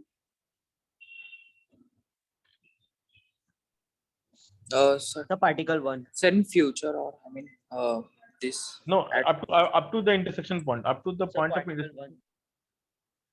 which has traveled more. Oh, sorry. Yeah, sir. Particle one only. Yeah, particle one. So the answer is both has traveled equal distance. So displacement is equal, but distance is. What is distance? You are moving in one dimension. No? So what is your motion? Is your motion along the xy plane or along the x-axis? X-axis. See, you need to realize something. You're moving only along the x-axis. The graph represents the coordinate of your movement and time. What you need to realize that still this is a difficult part, which is normally, yeah, I can say. So this point is not, you're not moving. See, this is confusing. You're not moving this way. Come on, you're not moving this way. You're not moving this way. You're not moving this way. Not moving this way. Sorry, this is the wrong thought process. You are moving this way here only. Understood? So your motion is along the x-axis, this much. But at some time t, you are here. With time is here, you are here. So it is only showing the coordinate system with Yeah, respect to time. correct, correct. So you are here actually at this instant, you are here, and the other particle is also here. So both particles are on the same x coordinate, right? The same displacement. So both is started from the origin as per our observation, and both is reaching the same point. So they have same displacement. This is not a path. What is path? Path is y versus x, right? So, so what we need to realize that when you plot a graph of time and some other variable, it never represents a path. It is a just a set of coordinate which you plot, and each coordinate will have one entry of the x value and one entry from the t value. Is this clear to guys? Are you realizing what I'm saying? Yes, sir. So it is very, very, I mean, very important for all of us to understand. The reading of graph is the essential skill that we have to pick up. So you have to learn to read the graph, how to read it, how to decode the meaning of graph. Okay, and for that you have to keep on drawing the tangent on the graph mentally actually, and see for it. And you also need to understand what is happening on a real life actually, the real world. You have to somehow conclude the real life event from the graph. Okay, so the xt graph never gives the, okay, I mean xt graph means the movement is only along the x-axis. I mean t is not the movement. T is the duration at which you record that movement. So at this duration I record this movement, so I will plot here. So this point refers to this displacement and this interval of time. So this point refers to this time and this corresponding your location, your position. So every point on the graph is representing two coordinates, the x coordinate, which is time, and the y coordinate, which is x. So this is a coordinate system. And in this coordinate system, we have variable time and position, time and position. So at this instant, both will have same position. That's why they have same location. Understood? So we can say that maybe if I say this is t naught, at t naught both will have same displacement, right? Now let's take some other time which is not t naught. Maybe this is some t. So this is having only, this is only here, but the other one, the other guy is here actually, much ahead, isn't it? And why they are able to match? Because one is deaccelerating, other is accelerating, so they will meet somewhere, because one is moving fast in the beginning but slowing down, but other car is coming slow but it is speeding up, so somewhere they will meet, isn't it?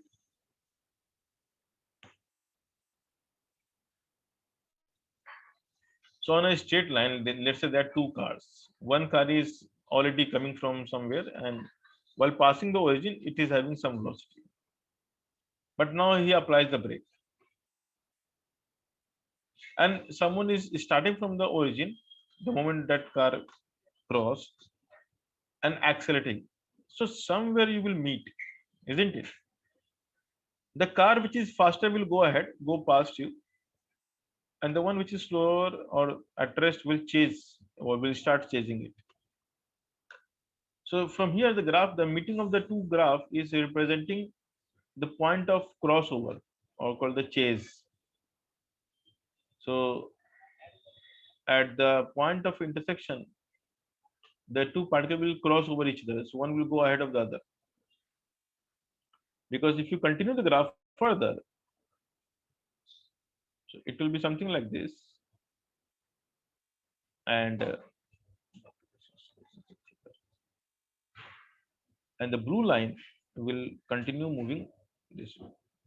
So after some time, this will be ahead of you, and you will be somewhere here.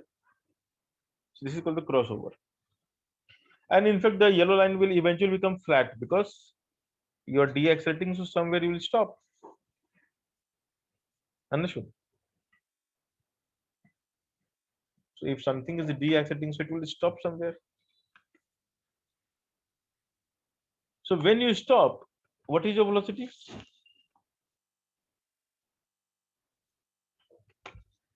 So when you stop, what is your velocity?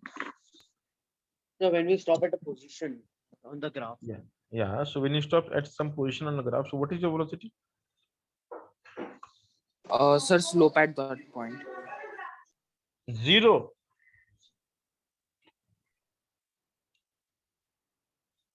Come on, guys. When you stop, your velocity is 0.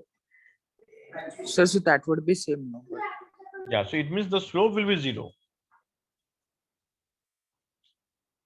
And when we have slope 0, can you understand when we have slope 0? sir, the line will go parallel to the Parallel. Parallel to which axis? Y-axis. y-axis. No. So the t axis. T axis. Sir, Yeah. X. Parallel to T axis. Yes. Okay. Anyway.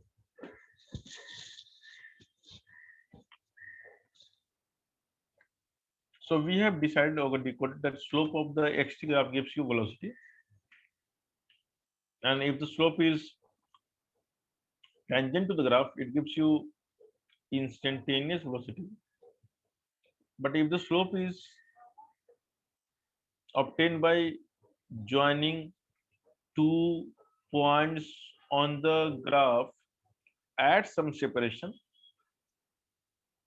what you get is called the average velocity. Okay. So if we have a xt graph, which is a straight line, what does it mean? So if I draw a So it means that it is moving in a uniform motion. Uniform velocity, right? So because Yes, slope is constant, because when we have a straight line, it means we have only one slope. We don't have multiple slope. So every straight line which you plot on the x and t graph will represent constant velocity. This is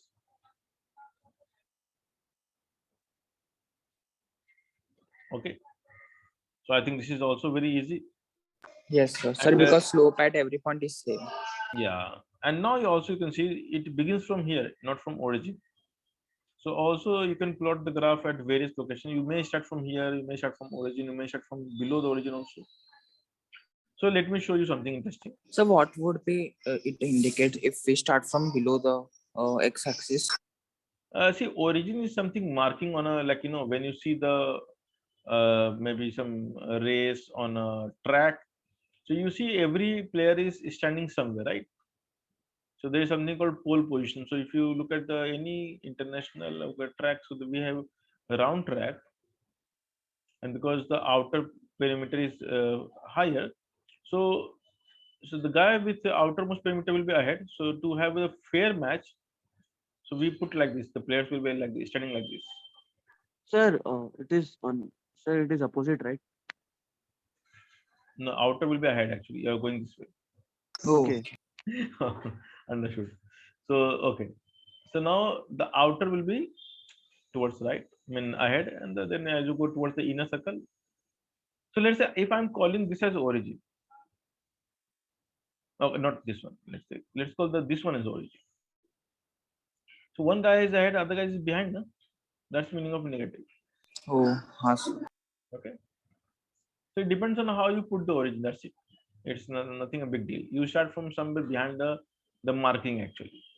So these are mathematical just stuff. Nothing big deal. All right. So let's say we have a xt graph which is representing three particles, not one. So one particle is going this way. This way means that's the slope actually. The other particle, let me take some other graph, begins from here and going really fast. You can see, and there is one guy which got the benefit of starting from ahead, but moving very slowly.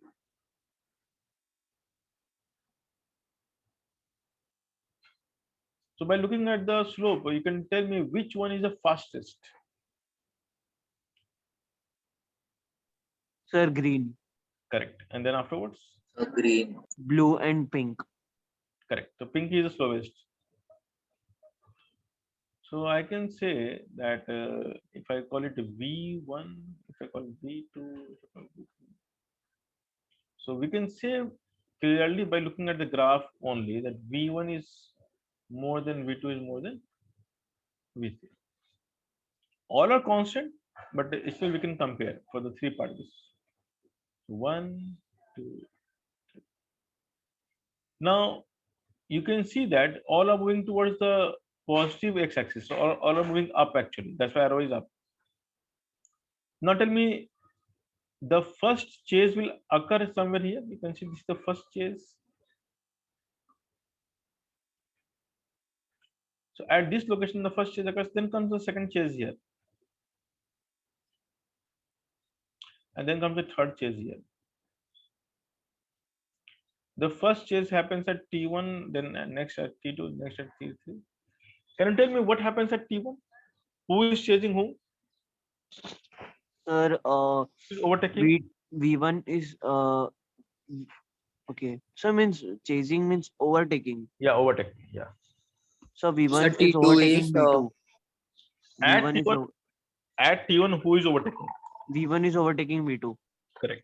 And at T2? Sir, at T2, V1 is again overtaking V3. Correct. And at T3? V2 is overtaking V3. Correct. So by looking at the graph, we can easily say who is overtaking, right? So not a big deal. And also the arrow all angle, if you look at the each angle, you can see.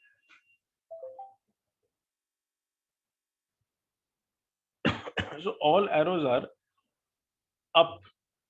So if arrows are up, which it means you all are moving along the positive x-axis. So all are running this way.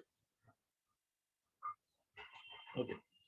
But if I draw one line which is maybe down, I should draw it separately. So you may get a graph of this kind also.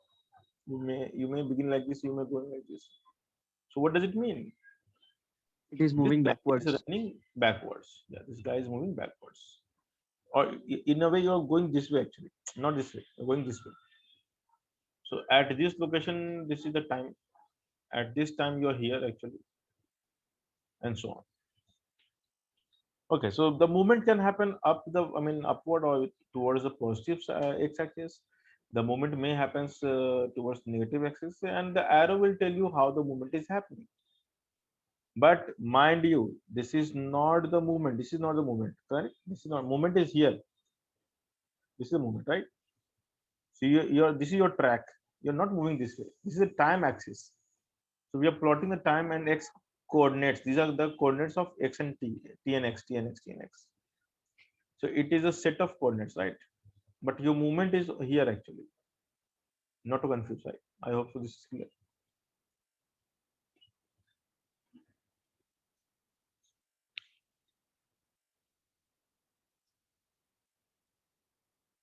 So I hope this is clear.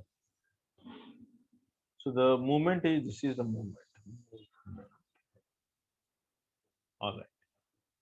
So what else we can do from XT graph? So let's say we have a XT graph which is very complex, something like I may plot something like this. Okay.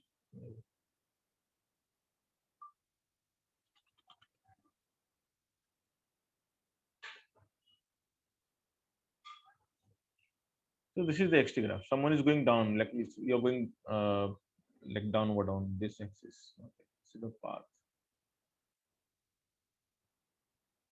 Okay. So what I'll do is I'll just to draw the slope. I need to do something here actually.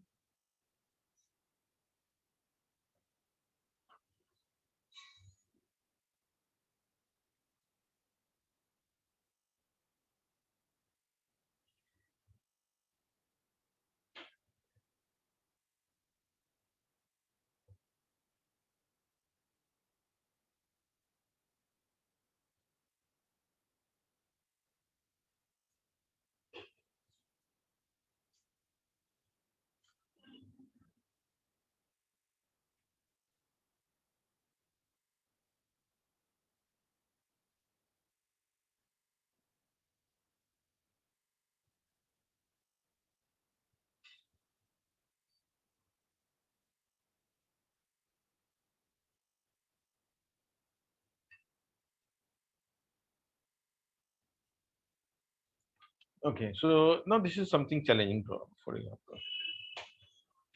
So where the journey starts at 2 seconds, right? So I have plotted the graph only from 2 seconds to 10 seconds. Can you see that first of all? Everyone? Yes. Yes, sir. Now I have also given you the tangent slope of tangent. So I have drawn the angle also. What you could get if you draw a tangent at the t equals 2 seconds. So at t equals 2 seconds, what is the slope? Tan theta 1. Tan tan Correct. 120 degree. Correct. Plus 918 Just 976 Sir, cot 30 degree. Minus cot 30 degree.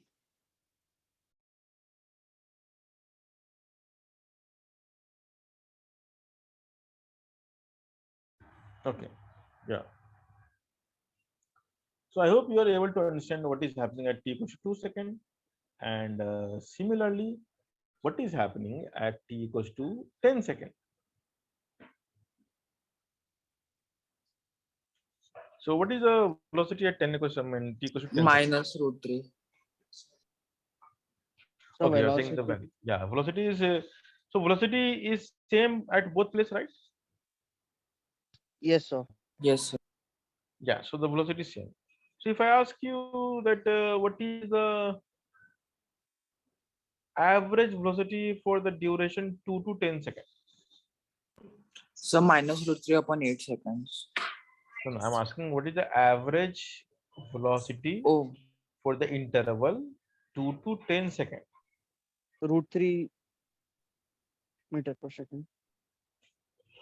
No, why √3 will come? I'm not getting it. What Sorry, is the, sorry, sir. Sorry. use the definition of average velocity. Don't apply your brain. Use the definition.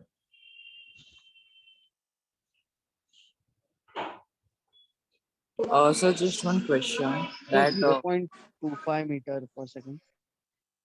Yeah, tell me. Someone is asking question. Yeah, go ahead. the final, final minus S initial. So So it would be -8 or only It will be, yeah, it will be -8. -8 minus 10. Minus 15 divided by 8. divided by 8. Yeah, that's right. So answer is -18 by 8 is the average velocity. Okay. So average velocity is -18 by 8 actually. It's a negative answer. But if I ask you what is the average, Sir, but we have to add both, no? -8 plus 10. so you're subtracting. No? We write what is the displacement? Final position minus initial position. So if it is origin, so what is final position? -8. What is initial? 10 plus 10 upon time interval, which is, see, you have to stick to definition. Do not apply anything else. Okay. Meter per second. This is the answer. Simple answer. See, I have just given you graph to confuse you. Nothing else. Okay. If I ask you what is the acceleration for the duration from 2 to 10 seconds, what is the acceleration? Average acceleration.